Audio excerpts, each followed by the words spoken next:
Este canal de audiolibros edita un poco el contenido de los libros siempre siendo fiel a la idea del autor con respecto a su obra. No nos hacemos responsables por las nuevas ideas que pueda llegar a causar el contenido. Nuestro único fin es esparcir de forma libre la información. Un descenso al maelstrom. Los caminos de Dios en la naturaleza y en la providencia no son como nuestros caminos, y nuestras obras no pueden compararse en modo alguno con la vastedad, la profundidad y la inescrutabilidad de sus obras, que contienen en sí mismas una profundidad mayor que la del pozo de Demócrito. Habíamos alcanzado la cumbre del despeñadero más elevado. Durante algunos minutos, el anciano pareció demasiado fatigado para hablar.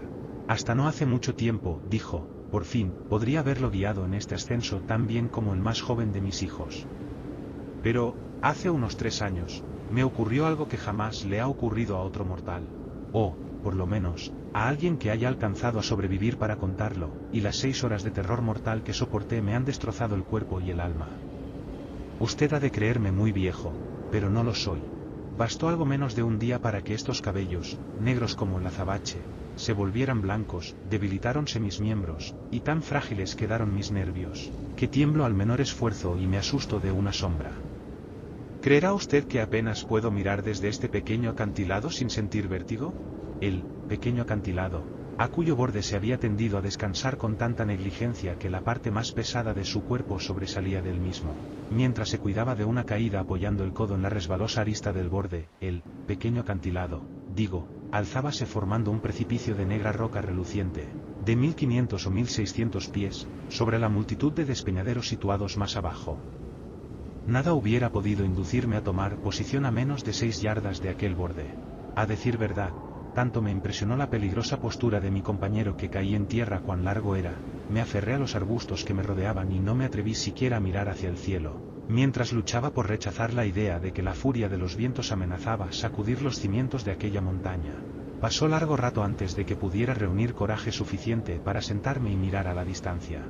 Debe usted curarse de esas fantasías, dijo el guía, ya que lo he traído para que tenga desde aquí la mejor vista del lugar donde ocurrió el episodio que mencioné antes. Y para contarle toda la historia con su escenario presente. Nos hallamos, agregó, con la manera minuciosa que lo distinguía, nos hallamos muy cerca de la costa de Noruega, a los 68 grados de latitud, en la gran provincia de Nordland, y en el distrito de Lodofen. La montaña cuya cima acabamos de escalar es el Segen, la nebulosa. Enderécese usted un poco, sujetándose a las matas si se siente mareado. Así, mire ahora, más allá de la cintura de vapor que hay debajo de nosotros, hacia el mar. Miré, lleno de vértigo, y descubrí una vasta extensión oceánica, cuyas aguas tenían un color tan parecido a la tinta que me recordaron la descripción que hace el geógrafo Nubio del Mare Tenebrarum. Ninguna imaginación humana podría concebir panorama más lamentablemente desolado.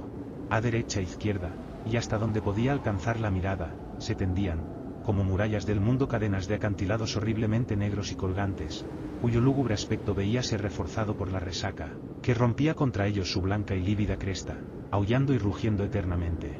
Opuesta al promontorio sobre cuya cima nos hallábamos, y a unas 5 o 6 millas dentro del mar, advertíase una pequeña isla de aspecto desértico. Quizás sea más adecuado decir que su posición se adivinaba gracias a las salvajes rompientes que la envolvían.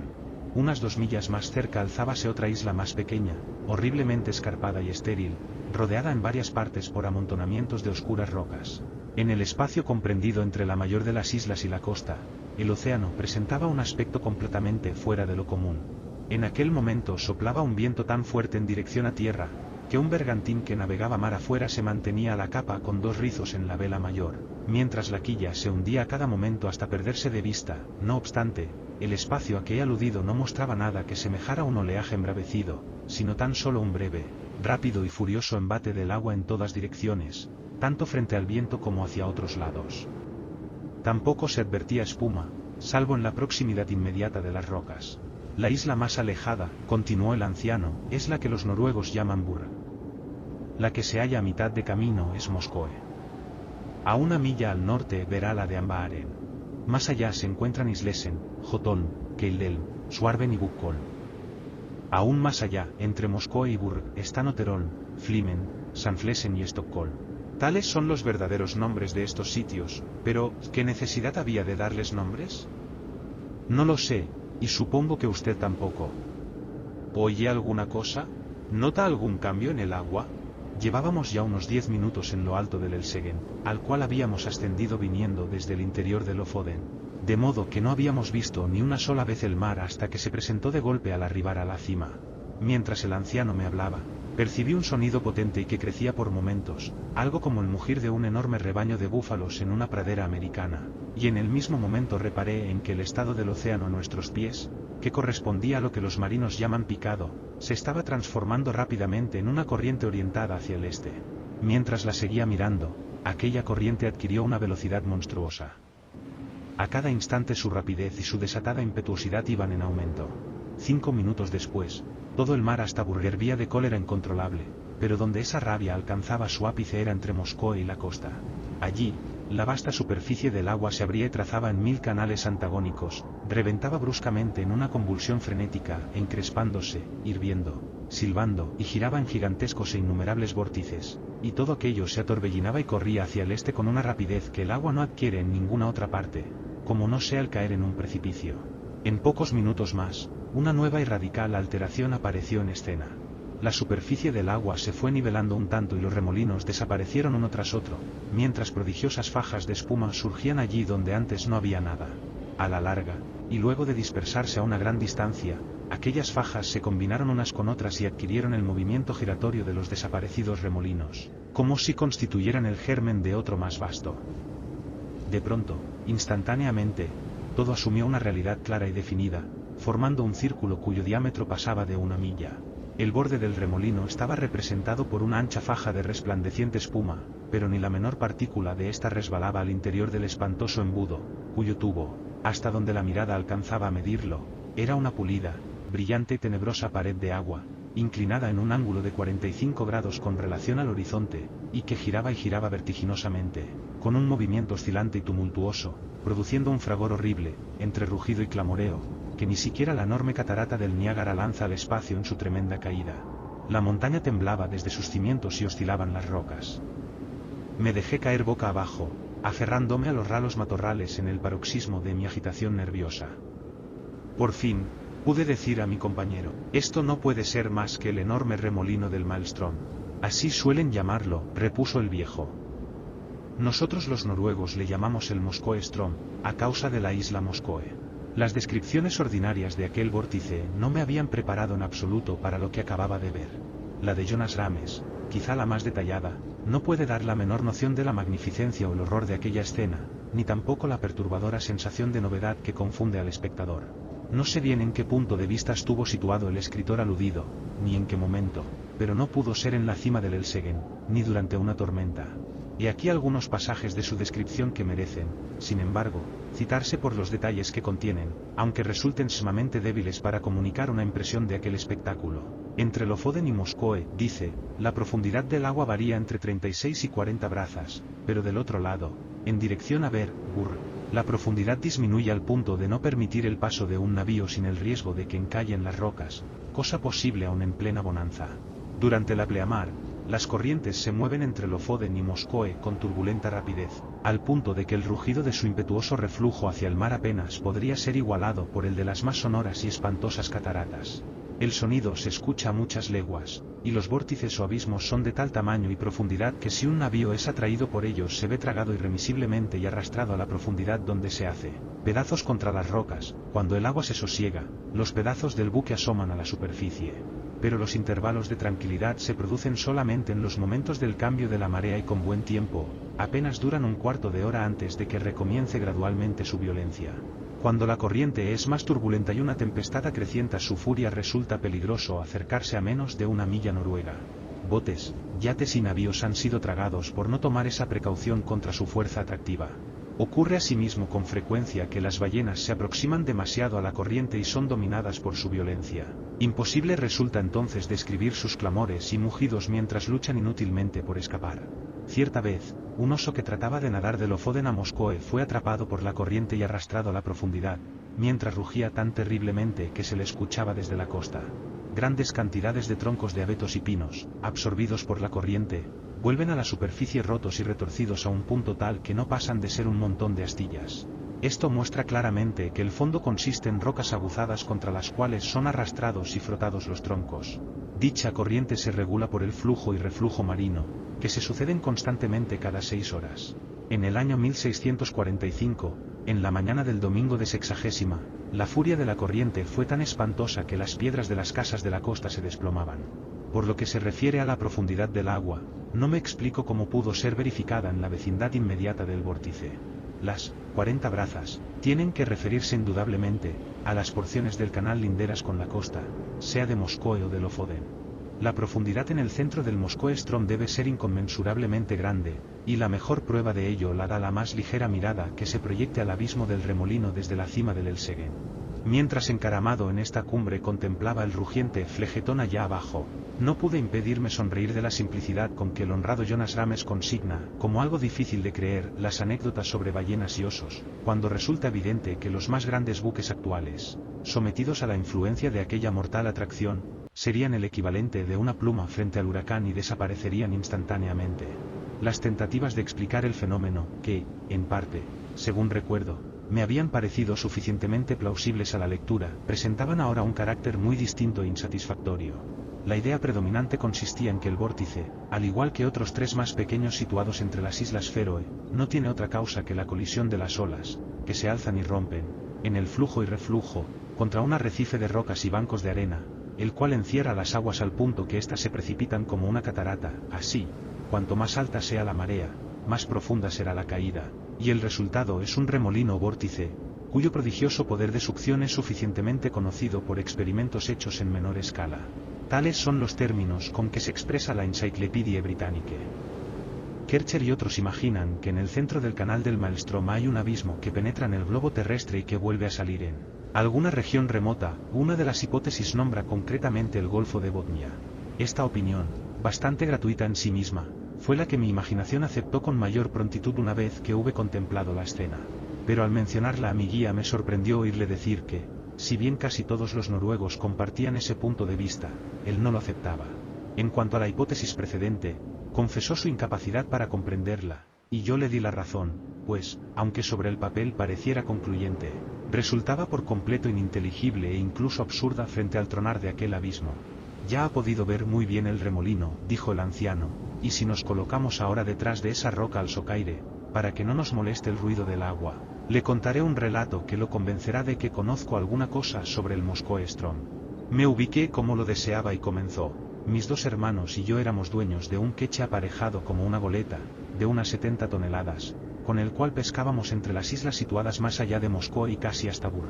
Aprovechando las oportunidades, siempre hay buena pesca en el mar durante las mareas bravas, si se tiene el coraje de enfrentarlas. De todos los habitantes de la costa de Lofoden, nosotros 3 éramos los únicos que navegábamos regularmente en la región de las islas. Las zonas usuales de pesca se hallan mucho más al sur. Allí se puede pescar a cualquier hora, sin demasiado riesgo, y por eso son lugares preferidos. Pero los sitios escogidos que pueden encontrarse aquí, entre las rocas, no solo ofrecen la variedad más grande, sino una abundancia mucho mayor, de modo que con frecuencia pescábamos en un solo día lo que otros más tímidos conseguían apenas en una semana. La verdad es que hacíamos de esto un lance temerario, cambiando el exceso de trabajo por el riesgo de la vida, y sustituyendo capital por coraje.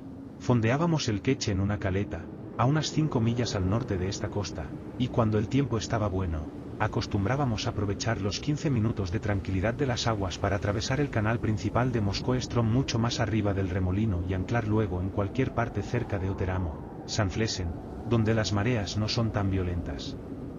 Nos quedábamos allí hasta que faltaba poco para un nuevo intervalo de calma, en que poníamos proa en dirección a nuestro puerto.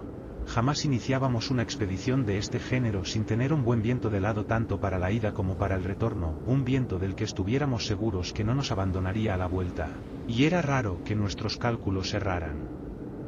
2 veces, en 6 años, nos vimos precisados a pasar la noche al ancla a causa de una calma chicha, lo cual es cosa muy rara en estos parajes, y una vez tuvimos que quedarnos cerca de una semana donde estábamos, muriéndonos de inanición, por culpa de una borrasca que se desató poco después de nuestro arribo, y que embraveció el canal en tal forma que era imposible pensar en cruzarlo. En esta ocasión hubiéramos podido ser llevados mar afuera a pesar de nuestros esfuerzos, pues los remolinos nos hacían girar tan violentamente que, al final, largamos el ancla y la dejamos que arrastrara. Si no hubiera sido que terminamos entrando en una de esas innumerables corrientes antagónicas que hoy están allí y mañana desaparecen, la cual nos arrastró hasta el refugio de Flimen, donde, por suerte, pudimos detenernos. No podría contarle ni la 20ª parte de las dificultades que encontrábamos en nuestro campo de pesca, que es mal sitio para navegar aún con buen tiempo, pero siempre nos arreglamos para burlar el desafío del Moskoe Ström sin accidentes, aunque muchas veces tuve el corazón en la boca cuando nos atrasábamos o nos adelantábamos en un minuto al momento de calma. En ocasiones, el viento no era tan fuerte como habíamos pensado al zarpar y el queche recorría una distancia menor de lo que deseábamos, sin que pudiéramos gobernarlo a causa de la correntada. Mi hermano mayor tenía un hijo de 18 años y yo 2 robustos mozalbetes. Todos ellos nos hubieran sido de gran ayuda en esas ocasiones, ya fuera apoyando la marcha con los remos, o pescando, pero, aunque estábamos personalmente dispuestos a correr el riesgo, no nos sentíamos con ánimo de exponer a los jóvenes, pues verdaderamente había un peligro horrible, esa es la pura verdad. Pronto se cumplirán 3 años desde que ocurrió lo que voy a contarle. Era el 10 de julio de 2018, día que las gentes de esta región no olvidarán jamás, porque en él se levantó uno de los huracanes más terribles que hayan caído jamás del cielo. Y, sin embargo, durante toda la mañana, y hasta bien entrada la tarde, había soplado una suave brisa del sudoeste, mientras brillaba el sol, y los más avezados marinos no hubieran podido prever lo que iba a pasar. Los 3, mis 2 hermanos y yo, cruzamos hacia las islas a las 2 de la tarde y no tardamos en llenar el queche con una excelente pesca que, como pudimos observar, era más abundante ese día que en ninguna ocasión anterior. A las 7, por mi reloj, levamos anclas y zarpamos, a fin de atravesar lo peor del Ström en el momento de la calma, que según sabíamos iba a producirse a las 8. Partimos con una buena brisa de estribor y al principio navegamos velozmente y sin pensar en el peligro, pues no teníamos el menor motivo para sospechar que existiera. Pero, de pronto, sentimos que se nos oponía un viento procedente del Segen. Esto era muy insólito, jamás nos había ocurrido antes, y yo empecé a sentirme intranquilo, sin saber exactamente por qué. Enfilamos la barca contra el viento, pero los remansos no nos dejaban avanzar, e iba a proponer que volviéramos al punto donde habíamos estado anclados cuando, al mirar hacia popa vimos que todo el horizonte estaba cubierto por una extraña nube del color del cobre que se levantaba con la más asombrosa rapidez. Entretanto, la brisa que nos había impulsado acababa de amainar por completo y estábamos en una calma total, derivando hacia todos los rumbos. Pero esto no duró bastante como para darnos tiempo a reflexionar. En menos de un minuto nos cayó encima la tormenta, y en menos de 2 el cielo quedó cubierto por completo. Con esto, y con la espuma de las olas que nos envolvía, todo se puso tan oscuro que no podíamos vernos unos a otros en la cubierta. Sería una locura tratar de describir el huracán que siguió. Los más viejos marinos de Noruega jamás conocieron nada parecido. Habíamos soltado todo el trapo antes de que el viento nos alcanzara, pero, a su primer embate, los 2 mástiles volaron por la borda como si los hubiesen aserrado, y uno de los palos se llevó consigo a mi hermano mayor, que se había atado para mayor seguridad. Nuestra embarcación se convirtió en la más liviana pluma que jamás flotó en el agua. El queche tenía un puente totalmente cerrado, con solo una pequeña escotilla cerca de proa, que acostumbrábamos cerrar y asegurar cuando íbamos a cruzar el Ström, por precaución contra el mar picado. De no haber sido por esta circunstancia, hubiéramos zozobrado instantáneamente, pues durante un momento quedamos sumergidos por completo. Cómo escapó a la muerte mi hermano mayor no puedo decirlo, pues jamás se me presentó la oportunidad de averiguarlo. Por mi parte, tan pronto hube soltado el trinquete, me tiré boca abajo en el puente, con los pies contra la estrecha borda de proa y las manos aferrando una armella próxima al pie del palo mayor. El instinto me indujo a obrar así, y fue, indudablemente, lo mejor que podía haber hecho. La verdad es que estaba demasiado aturdido para pensar. Durante algunos momentos, como he dicho, quedamos completamente inundados, mientras yo contenía la respiración y me aferraba a la armella. Cuando no pude resistir más, me enderecé sobre las rodillas, sosteniéndome siempre con las manos, y pude así asomar la cabeza. Pronto nuestra pequeña embarcación dio una sacudida, como hace un perro al salir del agua, y con eso se libró en cierta medida de las olas que la tapaban. Por entonces estaba tratando yo de sobreponerme al aturdimiento que me dominaba, recobrar los sentidos para decidir lo que tenía que hacer, cuando sentí que alguien me aferraba del brazo. Era mi hermano mayor, y mi corazón saltó de júbilo, pues estaba seguro de que el mar lo había arrebatado. Mas esa alegría no tardó en transformarse en horror, pues mi hermano acercó la boca a mi oreja, mientras gritaba, «Moskoe Ström». Nadie puede imaginar mis sentimientos en aquel instante. Me estremecí de la cabeza a los pies, como si sufriera un violento ataque de calentura. Demasiado bien sabía lo que mi hermano me estaba diciendo con esa simple palabra y lo que quería darme a entender. Con el viento que nos arrastraba, nuestra proa apuntaba hacia el remolino del Strom. Y nada podía salvarnos. Se imaginará usted que, al cruzar el canal del Strom, lo hacíamos siempre mucho más arriba del remolino, incluso con tiempo bonancible, y debíamos esperar y observar cuidadosamente el momento de calma. Pero ahora estábamos navegando directamente hacia el vórtice, envueltos en el más terrible huracán. Probablemente, pensé, llegaremos allí en un momento de la calma, y eso nos da una esperanza. Pero, un segundo después, me maldije por ser tan loco como para pensar en esperanza alguna. Sabía muy bien que estábamos condenados y que lo estaríamos igual aunque nos halláramos en un navío 100 veces más grande. A esta altura la primera furia de la tempestad se había agotado, o quizá no la sentíamos tanto por estar corriendo delante de ella. Pero el mar, que el viento había mantenido aplacado y espumoso al comienzo, se alzaba ahora en gigantescas montañas. Un extraño cambio se había producido en el cielo. Alrededor de nosotros, y en todas direcciones, seguía tan negro como la pez, pero en lo alto, casi encima de donde estábamos, se abrió repentinamente un círculo de cielo despejado, tan despejado como jamás he vuelto a ver, brillantemente azul, y a través del cual resplandecía la luna llena con un brillo que no le había conocido antes. Iluminaba con sus rayos todo lo que nos rodeaba, con la más grande claridad, pero... Dios mío, ¿qué escena nos mostraba? Hice una o dos tentativas para hacerme oír de mi hermano, pero, por razones que no pude comprender, el estruendo había aumentado de manera tal que no alcancé a hacerle entender una sola palabra, pese a que gritaba con todas mis fuerzas en su oreja. Pronto sacudió la cabeza, mortalmente pálido, y levantó un dedo como para decirme, escucha. Al principio no me di cuenta de lo que quería significar, pero un horrible pensamiento cruzó por mi mente. Extraje mi reloj de la faltriquera. Estaba detenido. Contemplé el cuadrante a la luz de la luna y me eché a llorar, mientras lanzaba el reloj al océano. Se había detenido a las 7. Ya había pasado el momento de calma y el remolino del Strom estaba en plena furia. Cuando un barco es de buena construcción, está bien equipado y no lleva mucha carga, al correr con el viento durante una borrasca las olas dan la impresión de resbalar por debajo del casco, lo cual siempre resulta extraño para un hombre de tierra firme. A eso se le llama cabalgar en lenguaje marino. Hasta ese momento habíamos cabalgado sin dificultad sobre las olas, pero de pronto una gigantesca masa de agua nos alcanzó por la bovedilla y nos alzó con ella, arriba, más arriba, como si ascendiéramos al cielo. Jamás hubiera creído que una ola podía alcanzar semejante altura. Y entonces empezamos a caer, con una carrera, un deslizamiento y una zambullida que me produjeron náuseas y mareo, como si estuviera desplomándome en sueños desde lo alto de una montaña. Pero en el momento en que alcanzamos la cresta, pude lanzar una ojeada alrededor, y lo que vi fue más que suficiente. En un instante comprobé nuestra exacta posición. El vórtice de Moscow-Strom se hallaba a un cuarto de milla adelante, pero ese vórtice se parecía tanto al de todos los días como el que está viendo usted a un remolino en una charca. Si no hubiera sabido dónde estábamos y lo que teníamos que esperar, no hubiese reconocido en absoluto aquel sitio. Tal como lo vi, me obligó a cerrar involuntariamente los ojos de espanto. Mis párpados se apretaron como en un espasmo. Apenas habrían pasado otros 2 minutos, cuando sentimos que las olas decrecían y nos vimos envueltos por la espuma. La embarcación dio una brusca media vuelta a babor y se precipitó en su nueva dirección como una centella. Al mismo tiempo, el rugido del agua quedó completamente apagado por algo así como un estridente alarido. Un sonido que podría usted imaginar formado por miles de barcos de vapor que dejaran escapar al mismo tiempo la presión de sus calderas. Nos hallábamos ahora en el cinturón de la resaca que rodea siempre el remolino, y pensé que un segundo más tarde nos precipitaríamos al abismo, cuyo interior veíamos borrosamente a causa de la asombrosa velocidad con la cual nos movíamos.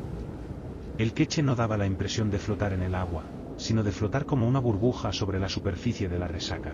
Su banda de estribor daba al remolino, y por babor surgía la inmensidad oceánica de la que acabábamos de salir, y que se alzaba como una enorme pared oscilando entre nosotros y el horizonte. Puede parecer extraño, pero ahora, cuando estábamos sumidos en las fauces del abismo, me sentí más tranquilo que cuando veníamos acercándonos a él. Decidido a no abrigar ya ninguna esperanza, me libré de una buena parte del terror que al principio me había privado de mis fuerzas. Creo que fue la desesperación lo que templó mis nervios. Tal vez piense usted que me jacto, pero lo que le digo es la verdad, empecé a reflexionar sobre lo magnífico que era morir de esa manera y lo insensato de preocuparme por algo tan insignificante como mi propia vida frente a una manifestación tan maravillosa del poder de Dios. Creo que enrojecí de vergüenza cuando la idea cruzó por mi mente, y al cabo de un momento se apoderó de mí la más viva curiosidad acerca del remolino. Sentí el deseo de explorar sus profundidades, aun al precio del sacrificio que iba a costarme, y la pena más grande que sentí fue que nunca podría contar a mis viejos camaradas de la costa todos los misterios que vería. No hay duda que eran estas extrañas fantasías en un hombre colocado en semejante situación, y con frecuencia he pensado que la rotación del barco alrededor del vórtice pudo trastornarme un tanto la cabeza. Otra circunstancia contribuyó a devolverme la calma, y fue la cesación del viento, que ya no podía llegar hasta nosotros en el lugar donde estábamos, puesto que, como usted mismo ha visto, el cinturón de resaca está sensiblemente más bajo que el nivel general del océano, al que veíamos descollar sobre nosotros como un alto borde montañoso y negro. Si nunca le ha tocado pasar una borrasca en plena mar, no puede hacerse una idea de la confusión mental que produce la combinación del viento y la espuma de las olas. Ambos ciegan, ensordecen y ahogan, suprimiendo toda posibilidad de acción o de reflexión. Pero ahora nos veíamos en gran medida libres de aquellas molestias. Así como los criminales condenados a muerte se ven favorecidos con ciertas liberalidades que se les negaban antes de que se pronunciara la sentencia. Imposible es decir cuántas veces dimos la vuelta al circuito. Corrimos y corrimos, una hora quizá, volando más que flotando, y entrando cada vez más hacia el centro de la resaca, lo que nos acercaba progresivamente a su horrible borde interior. Durante todo este tiempo no había soltado la armella que me sostenía. Mi hermano estaba en la popa, sujetándose a un pequeño barril vacío, sólidamente atado bajo el compartimiento de la bovedilla, y que era la única cosa a bordo que la borrasca no había precipitado al mar. Cuando ya nos acercábamos al borde del pozo, soltó su asidero y se precipitó hacia la armella de la cual, en la agonía de su terror, trató de desprender mis manos, ya que no era bastante grande para proporcionar a ambos un sostén seguro. Jamás he sentido pena más grande que cuando lo vi hacer eso, aunque comprendí que su proceder era el de un insano, a quien el terror ha vuelto loco furioso. De todos modos, no hice ningún esfuerzo para oponerme. Sabía que ya no importaba quién de los dos se aferrara de la armella, de modo que se la cedí y pasé a popa, donde estaba el barril. No me costó mucho hacerlo, porque el queche corría en círculo con bastante estabilidad, solo balanceándose bajo las inmensas oscilaciones y conmociones del remolino. Apenas me había afirmado en mi nueva posición, cuando dimos un brusco bandazo a estribor y nos precipitamos de proa en el abismo. Murmuré presurosamente una plegaria a Dios y pensé que todo había terminado. Mientras sentía la náusea del vertiginoso descenso, instintivamente me aferré con más fuerza al barril y cerré los ojos. Durante algunos segundos no me atreví a abrirlos, esperando mi aniquilación inmediata, y me maravillé de no estar sufriendo ya las agonías de la lucha final con el agua. Pero el tiempo seguía pasando. Y yo estaba vivo. La sensación de caída había cesado y el movimiento de la embarcación se parecía al de antes, cuando estábamos en el cinturón de espuma, salvo que ahora se hallaba más inclinada. Junté coraje y otra vez miré lo que me rodeaba. Nunca olvidaré la sensación de pavor, espanto y admiración que sentí al contemplar aquella escena. El queche parecía estar colgando, como por arte de magia, a mitad de camino en el interior de un embudo de vasta circunferencia y prodigiosa profundidad, cuyas paredes, perfectamente lisas, hubieran podido creerse de ébano, a no ser por la asombrosa velocidad con que giraban, y el lívido resplandor que despedían bajo los rayos de la luna, que, en el centro de aquella abertura circular entre las nubes a que he aludido antes, se derramaban en un diluvio gloriosamente áureo a lo largo de las negras paredes y se perdían en las remotas profundidades del abismo. Al principio me sentí demasiado confundido para poder observar nada con precisión. Todo lo que alcanzaba era ese estallido general de espantosa grandeza. Pero, al recobrarme un tanto, mis ojos miraron instintivamente hacia abajo. Tenía una vista completa en esa dirección dada la forma en que el queche colgaba de la superficie inclinada del vórtice. Su quilla estaba perfectamente nivelada, vale decir que el puente se hallaba en un plano paralelo al del agua, pero esta última se tendía formando un ángulo de más de 45 grados, de modo que parecía como si estuviésemos ladeados. No pude dejar de observar, sin embargo, que, a pesar de esta situación, no me era mucho más difícil mantenerme aferrado a mi puesto que si el barco hubiese estado a nivel. Presumo que se debía a la velocidad con que girábamos. Los rayos de la luna parecían querer alcanzar el fondo mismo del profundo abismo, pero aún así no pude ver nada con suficiente claridad a causa de la espesa niebla que lo envolvía todo y sobre la cual se cernía un magnífico arco iris semejante al angosto y bamboleante puente que, según los musulmanes, es el solo paso entre el tiempo y la eternidad. Aquella niebla, o rocío, se producía sin duda por el choque de las enormes paredes del embudo cuando se encontraba en el fondo, pero no trataré de describir el aullido que brotaba del abismo para subir hasta el cielo. Nuestro primer deslizamiento en el pozo, a partir del cinturón de espumas de la parte superior, nos había hecho descender a gran distancia por la pendiente. Sin embargo, la continuación del descenso no guardaba relación con el anterior. Una y otra vez dimos la vuelta, no con un movimiento uniforme sino entre vertiginosos balanceos y sacudidas, que nos lanzaban a veces a unos cuantos centenares de yardas, mientras otras nos hacían completar casi el circuito del remolino. A cada vuelta, y aunque lento, nuestro descenso resultaba perceptible. Mirando en torno a la inmensa extensión de ébano líquido sobre la cual éramos así llevados, advertí que nuestra embarcación no era el único objeto comprendido en el abrazo del remolino. Tanto por encima como por debajo de nosotros se veían fragmentos de embarcaciones, grandes pedazos de maderamen de construcción y troncos de árboles, así como otras cosas más pequeñas, tales como muebles, cajones rotos, barriles y duelas. He aludido ya a la curiosidad anormal que había reemplazado en mí el terror del comienzo. A medida que me iba acercando a mi horrible destino parecía como si esa curiosidad fuera en aumento. Comencé a observar con extraño interés los numerosos objetos que flotaban cerca de nosotros.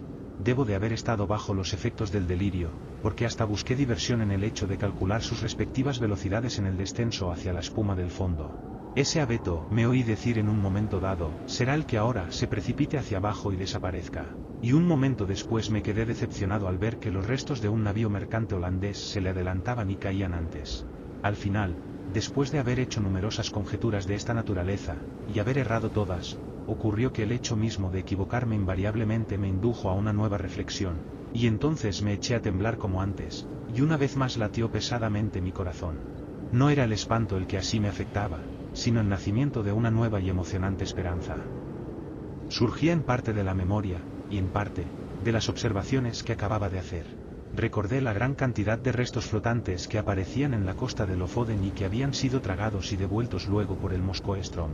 La gran mayoría de estos restos aparecía destrozada de la manera más extraordinaria, estaban como flotados, desgarrados, al punto que daban la impresión de un montón de astillas y esquirlas.